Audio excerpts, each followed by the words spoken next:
अस्सलाम वालेकुम, हेलो, खुशामदीद जी। मैं हूँ वकास बिन रहमान और आज तमाम इन्वेस्टर हजरात और प्रॉपर्टी बायर्स जो कि चाहे वो प्लॉट लेना चाह रहे हैं, अपार्टमेंट, घर, उन सब के लिए जो कि बड़े अरसे से आप सब वेट कर रहे थे जी कि गवर्नमेंट ऑफ पाकिस्तान की तरफ से किसी किस्म का टैक्सेस की मद में रिलीफ मिले, जो कि अब से कुछ अर्सा पहले, आई मीन 3-4 हफ्ते, महीना पहले की बात है। गवर्नमेंट ने, prime minister of Pakistan Shehbaz Sharif साहब ने एक टास्क फोर्स भी बनाई थी 2 माह पहले, और उन्होंने मुकम्मल एक तजावीज़ बनाई थी कि जी रियल एस्टेट सेक्टर को रिलीफ देने के लिए ये चीज़ें हैं जो हम करने जा रहे हैं। उस टाइम पे भी आईएमएफ का वफ़द था और उनसे सारी डिस्कशन चल रही थी। सो कुछ वजूहात की बिना पर उसको वक्ती तौर पे हॉल्ट कर दिया गया और उसको लाइव नहीं किया गया, उन तमाम तजावीज़ को जो कि रियल एस्टेट सेक्टर को बेहतरी करने के लिए की जा रही हैं इंशाल्लाह। अच्छा, अब दोबारा से आईएमएफ की टीम पाकिस्तान आई हुई है इस टाइम पे, और दोबारा से वो सारी चीज़ों को उन्होंने गो थ्रू किया है जो प्राइम मिनिस्टर की बनाई गई टास्क फोर्स थी, उसकी तरफ से जो तजावीज़ थी उनको उन्होंने देखा है एंड दे एग्रीड। दे कौन थे जी? आईएमएफ। आईएमएफ एग्रीड कि जी हमें पाकिस्तान में ये रिलीफ टैक्सेशन के हवाले से रियल एस्टेट सेक्टर के रिवाइवल के लिए देनी पड़ेंगी, अदरवाइज़ ये बिज़नेस और ये जो शोबा है रियल एस्टेट का, कंस्ट्रक्शन सेक्टर का, ये उस तरीके से फ्लरिश नहीं कर सकेगा जो आज से 2-3 साल पहले जैसे कर रहा था। सो गुड थिंग इज़ कि जी आईएमएफ ने इस चीज़ को एग्री किया है कि ये हम करने के लिए तैयार हैं, मगर ऑब्वियसली जी वो जब किसी चीज़ को करने के लिए तैयार होते हैं तो साथ में उनकी कुछ ना कुछ शराइत भी होती। तो शराइत क्या है जी? शराइत ये है कि सबसे पहले उन्होंने कहा है कि एक आपकी रियल एस्टेट सेक्टर की एक बॉडी होनी चाहिए जो कि टैक्सेशन के मामलात को देखे और टाइम एंड अगेन तजावीज़ देती रहे कि इस सेक्टर को कैसे बूस्ट किया जा सकता है।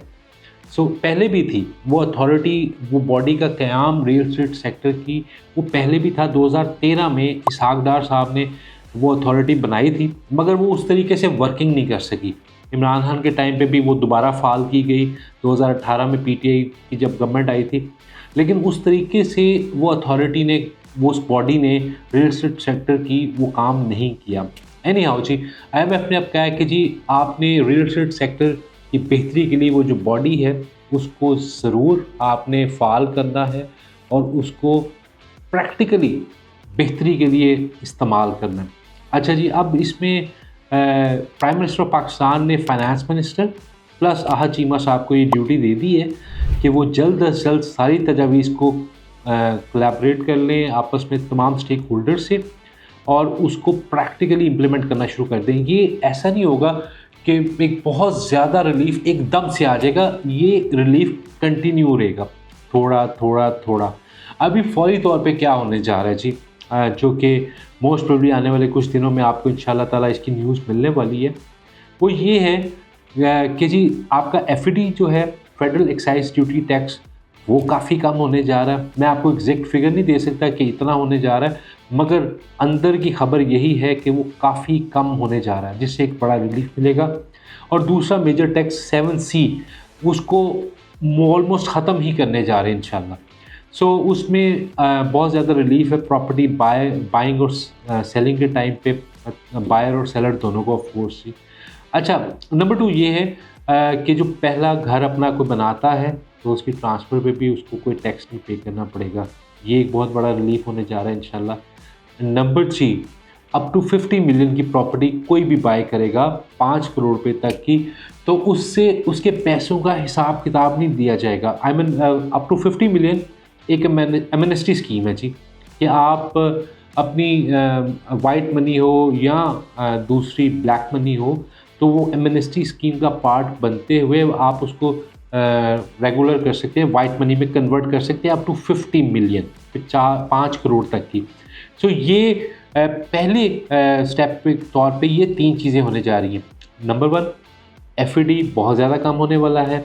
7C जो टैक्स है वो ख़त्म होने वाला है इंशाल्लाह। फिर नंबर 2 ये है जी कि आपको 50 मिलियन 5 करोड़ तक की प्रॉपर्टी पे आपको कोई पूछगछ पैसों के हवाले से नहीं होगी। एंड नंबर 3 जी, कि जो कोई पहली दफ़ा घर बनाता है तो उसकी ट्रांसफ़र के टाइम पे उसको कोई भी पहला घर लेता है तो उसको किसी किस्म का टैक्स नहीं पे करना पड़ेगा। So these are good signs ही पॉजिटिव इंडिकेटर्स हैं और ये टाइम एंड अगेन इस तरह की रिलीफ दी जाएगी। सो ये जो रिलीफ है ये थोड़ा थोड़ा करके आएगा, कंटिन्यूटी के साथ आएगा, थोड़ा थोड़ा करके आएगा। अभी जैसे फौरी तौर पे ये 3 चीज़ों का रिलीफ आएगा, फिर अब से 2 से 3 माह के बाद हम सबको पता है जी फिस्कल ईयर 2025-26 का बजट अनाउंस होने जा रहा है इंशाल्लाह, तो कुछ रिलीफ उसमें आएगा, फिर कंटिन्यूस एक रिलीफ आता जाएगा और ग्रेजुअली रियल एस्टेट सेक्टर जो है वो इंशाल्लाह ताला दोबारा से अपना बूम देखेगा 2025 में। मैंने 2024 में कहा था कि 2025 will be the year of real estate in Pakistan और इंशाल्लाह you all will witness it. So देर मत करें, चीज़ों को प्लान करें जल्दी जल्दी और ख़रीदना शुरू करें। अच्छा, मोस्ट इम्पॉर्टेंट थिंग इज़ किस्तों वाली चीज़ों पे अभी भी कोई टैक्स नहीं है। सो इंस्टॉलमेंट वाली चीज़ें आप अभी कॉल करें और बुक करवाएं। बैरियर टाउन लाहौर में अपार्टमेंट, शॉप, कैश पे घर, इंस्टॉलमेंट पे घर, हर चीज़ आपके लिए दस्तयाब है जी। बुकिंग के लिए वकास बिन रहमान से रब्ता कीजिए।